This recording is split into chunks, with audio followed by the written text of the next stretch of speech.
Hey guys, it's Multiplier. We're with DJ Tech Tools today, looking at how we can make a melodic kicks instrument rack. So this is an instrument rack where, depending on what note we press on our keyboard or an Ableton push, it will play the kick at that exact note. So if we choose, say, scale and make sure we're in the E major scale, then we could choose an E, and that kick will be a low E, which is exactly what we want to fit in with the rest of our track. Or we can choose another note also in the same scale, and all those kicks will be a particular defined note that is tuned and in key with everything else. So it sounds really, really good, and it fits in with what we're doing, hence the word melodic. And we also have a few other controls. So we have what are called macro controls or parameters. So we can either use something like an Ableton push or something with the macros mapped to adjust these guys down here, or we can use the mouse. And this allows us to shape the general shape or the character of the sound without having to dig into the actual design of how we put it together. So this top selector allows us to choose the top or the character bit of the sound. So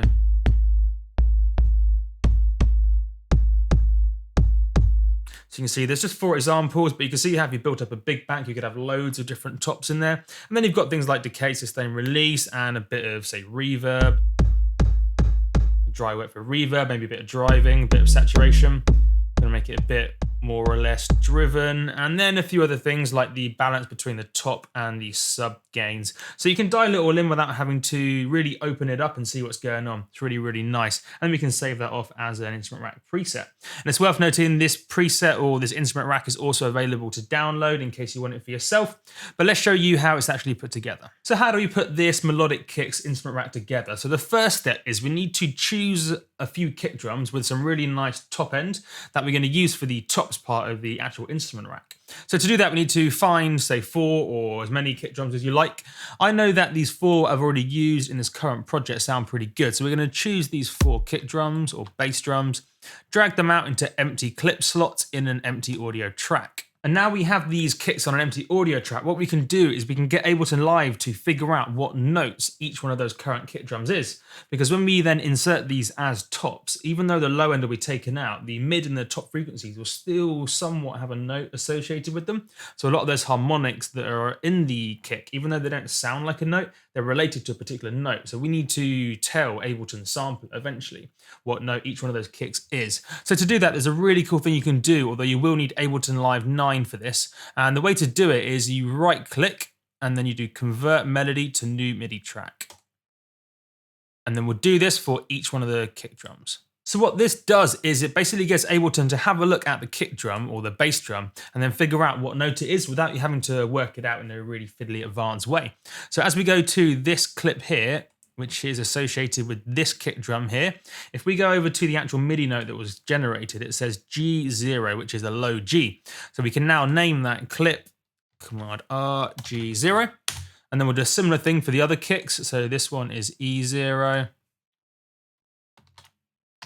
So now that we know what the root note or the fundamental note of each one of those kicks is, and we've made a note of it, we can delete these other channels that were generated. So we'll get rid of those, and we'll drag out an empty instrument rack, which will form the basis for our melodic kicks. So now we have an empty instrument rack, we can actually drag all these clips into where it says drop an instrument or sample here. So we will select all the clips at once and drag, hover over the channel, and then drop them down here.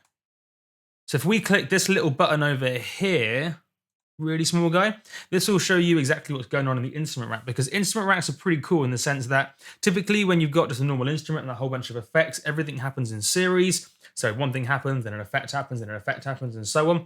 But in instrument racks, things can happen in parallel, and that's what's going on. So as we click this little button down here, we see each one of these 4 layers is all happening all at the same time in parallel. So we're playing, if we were to press a note now, each one of those layers or all 4 kick drums are all playing at the same time. So now that we have these layers in the instrument rack, we need to convert all these simplers, because right now, each one of these layers is the instrument simpler, which is a simple sampler. We need to convert them into full-blown samplers, which allows us to set the root note or the fundamental note of the sample. Therefore, when we then play the note back, it plays back the correct note. It all makes sense in a few moments. So we need to do a few things. So for each one of these layers, we need to first of all right-click, convert simpler to sampler. And then while we're already have this open, let's do two other things as well. So we're going to go over to filter and global, and we're going to change the velocity variation to 0% because I personally don't like it for kicks where the velocity affects the actual volume. I prefer it to always come out at exactly the same volume, regardless of how hard I press it. So we just moved this velocity slider down, and we'll also set the voices to 1 while we're here, just so we don't accidentally trigger too many instances of the kicks at the same time. Because if it was set to 6, then if we press 2 notes at the same time, it'll play them back at the same time, and then it will sound horrible and you may get clipping like we just did. So we will set the voices to 1, and that will force only 1 instance of the note to come out at any given time. And then we'll do this for the other 3 layers as well. So we'll go over to right click, similar to sampler, filter global, velocity variation down to 0, and voices to 1. And then again for these other 2 layers. So now we've done that, what we can do is we can actually tell the sampler what the root note of each one of those bass drums actually is. So if we go to the first one, and then we go over to sample, then we need to have a look. So if we have a look at these clips, we saw that the first kick drum is a G0. So the fundamental or the root note of that kick is G0. So we can tell sampler that it is G0. So we go to root key, click it and keep going down to G0. So now whenever this sampler plays back a note, depending on what note you press on the keyboard, it knows how fast or slow to play the sample back to do the note you want. So because this sampler knows that this kick drum is a G0, if I wanted to play E0 or F1 or whatever other note I wanted to press, it would know exactly how to do it. And then we'll do a similar thing for these other 3 layers. So we go to the second one and change it to E0. And then the next one. So now we can actually delete this temporary audio track because the only reason we had it was to make a note of what the root notes of all the kick drums were. But now we've entered that information into the samplers, we can just delete it. So the next thing to do is to set up what's called the chain selection, which will make a lot of sense in a few moments. And it's really where instrument racks come alive and really show their power. So we'll go over to the chain button and do a click. We will select all of the layers, so we'll just select them all, and then we will get our mouse over here and drag, so make sure it's on a square bracket, drag it to the right, and this is where I start to see what's happening. So we drag it to the right, and then we're going to do a right click, distribute ranges equally. So this orange thing here is the chain selector, so whatever this orange is over, that is what will play. So as it's over this blue bit here, that means just this first layer will play. As it hovers over the next bit of blue, that next layer will play, and so on. And one of the cool things with that is we can actually mix the various layers together with fades. So to do that, we will drag this out to the right a bit, drag this one to the left a bit, and then get our square bracket a little bit higher this time. So it's not selecting the blue bit, but selecting that really, really, really light blue-gray thing. Click and drag, and then that sets up the fade. So you see how it's now being faded. And then we'll set up the rest of the fades in a similar way. And this will make a lot of sense in a few moments once we then map one of the macro controls to the chain selector. So now we've set up the fades, you can see how we have a few different options. We could leave the chain selector on one side, just play one layer, or the next layer, or the next layer, or we can actually mix between the 2 different layers. So as we move through from 24 to 40, we are mixing between layer 1 and layer 2, and so on. Pretty cool, right? So what we can do now is actually map this chain selector, this orange thing, to a macro control, which allows us to play around with it ourselves. So to do that, it's nice and simple. You right click it and then do map to macro 1. And then it brings up the macro knobs. And then what we can do is probably give it a name. So right click, rename, and we'll do top selector. So we can see the little green thing, so the mapping is definitely set up correctly. And as we move this knob around, we can see it's moving through the chain selector. And if we select the instrument rack and we have something like an Ableton Push or an APC40 or anything with macros mapped, we can actually use the knob to do it in a really nice, like tactile, hands-on way. So that is the tops or the character, the top end or the mid-range of the kick sorted out. So we will name the instrument rack, Command R, we'll call them tops. And then we will actually group this so we can then set up another instrument rack that this is one of the layers of. So we'll right click, group, and then this puts this tops in its own instrument rack. So as we click this button, you can see we have tops and allows us to then set up another layer below it, which will be our sub or the low end for the kick. And in fact, at this stage, it's probably a good idea because we've set up all the actual chain selection and the samplers for the tops. If we press this button, it will actually hide all that complicated stuff away.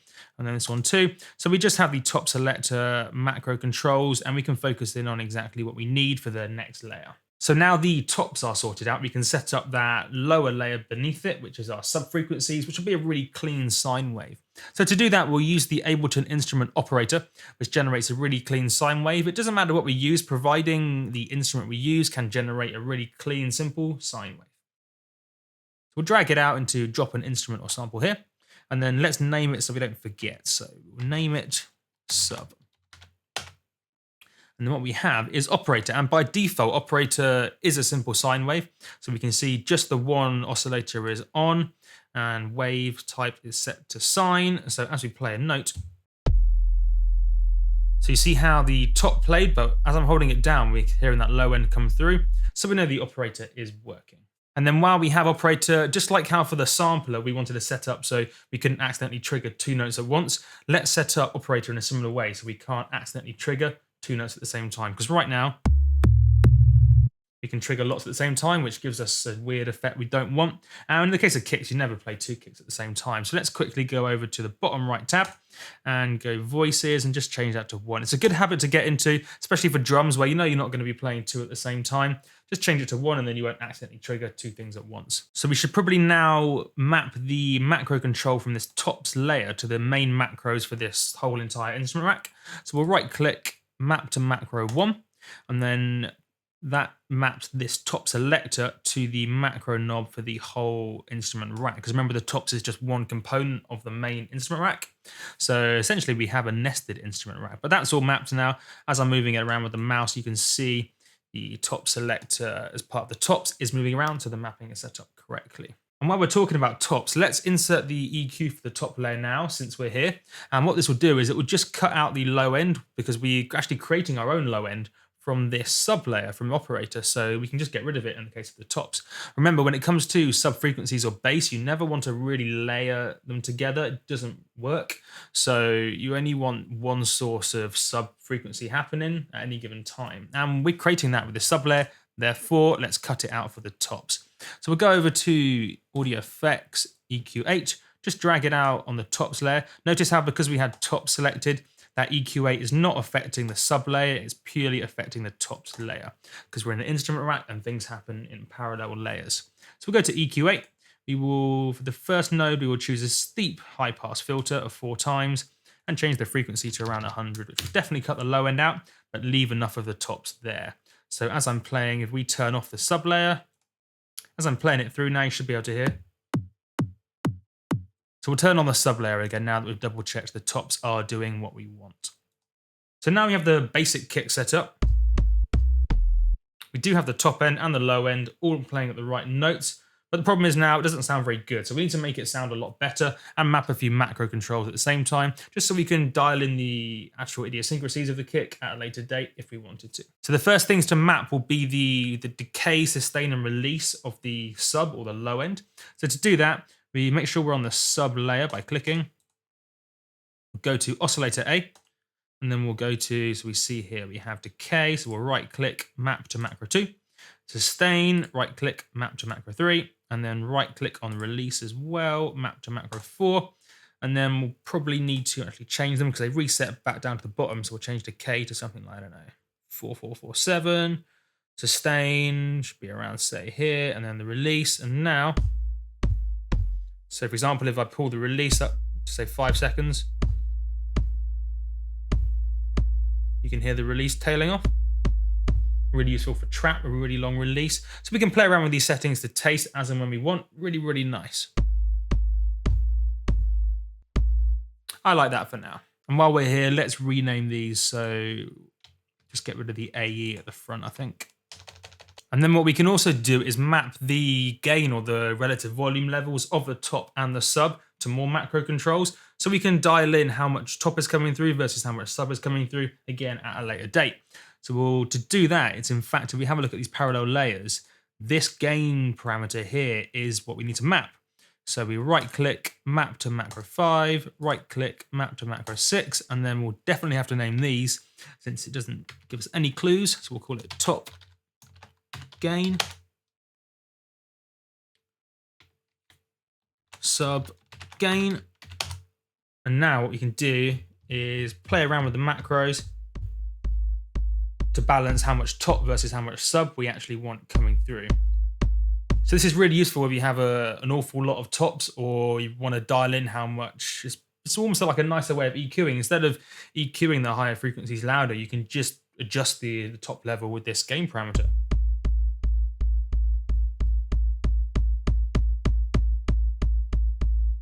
Pretty cool, right? And then we only have a few more things to do. I know it's been quite a lot of steps, so we'll add a little bit of pitch envelope to the start of the sub note. So we'll turn off the tops very quickly just so we can focus in on the sub. Go to sub, and then we'll turn on the pitch envelope here. So then depending on what we set this percentage at, that will determine how much of this pitch envelope happens at the start of the note. So at 0, nice and normal, and then if we turn it up,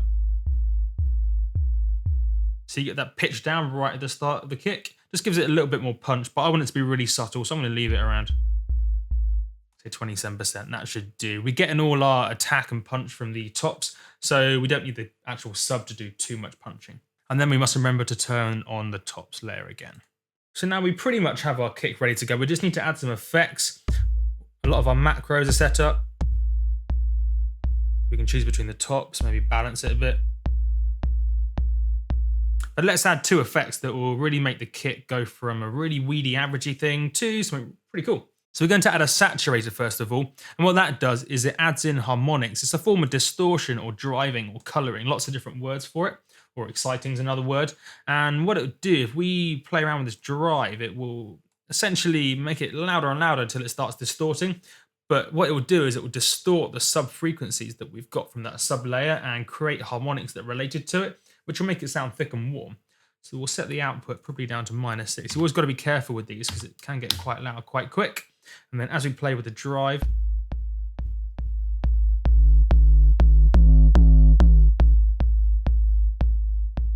see how from here, warms it up a lot. Now, thing to be careful of, when you're turning up the drive, a lot of the times you're making the amplitude bigger as well. So you have to differentiate the effect of the saturator versus just it being louder.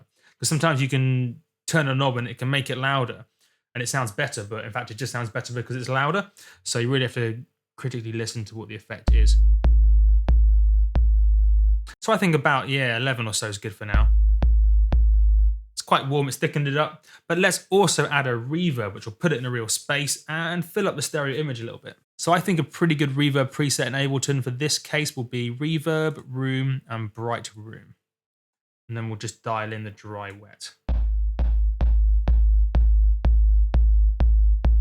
So the final step is to group all this together and map the drive of the saturator to one of the remaining macro knobs and the dry wet of the reverb to another macro knob, just because these are parameters we want to dial in at a later date depending on our track. So to group all this up, we will click the instrument rack, the far left, hold shift, click right to the bright room. Make sure everything is selected because we want the instrument racks we've just set up for the kick and the effects to be in one group. So we'll right click, hit group, and there you go, we have one mega instrument rack. So now everything is in one mega instrument rack with lots of instrument racks within instrument racks and lots of effects all in there at loads of different stages. What we need to do is set up the final set of macros. So we'll first of all map these 6 macros here to the top level macros. So right click, map to macro 1, right click, map to macro 2, and so on. And then we'll also map this drive of the saturator to macro 7. And then the dry wet of the reverb to macro 8. And there you go. So we'll close down everything we don't need to see with this button here. And then we have our final instrument rack. So whenever we remap a macro, they all reset to the far left position. So we'll probably need to change it. So we will click the instrument rack, adjust it to a reasonable position, which will be a different top. And there you go. The only other thing to do would be to potentially save it and give it a name, but we've already done that. And there you go. That's how you build a Melodic Kicks instrument rack.